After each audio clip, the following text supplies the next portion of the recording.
महाराष्ट्राच्या हितासाठी जे कोणी पक्ष सोबत यायला तयार आहेत त्यांना सोबत घेऊन आम्ही लढा द्यायला तयार आहोत असा पुनरुच्चार आदित्य ठाकरेंनी केलेला आहे। ठाकरे बंधू एकत्र येणार का असा सवाल त्यांना विचारला असता त्यांनी हे उत्तर दिलंय।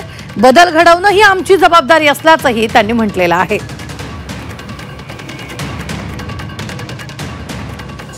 बघा तुम्हाला सांगतो मी आता ह्याच्यात कोण काय बोलतंय कोणावर काय जबाबदारी आहे मला वाटतं एक महत्त्वाचं आहे की आम्ही सतत बोलत आलेलो आहे की महाराष्ट्राच्या हितासाठी मराठी माणसाच्या हितासाठी आपल्या समाजाच्या हितासाठी जे कोणी पक्ष सोबत यायला तयार आहेत आम्ही त्यांना घेऊन हा लढा देऊ।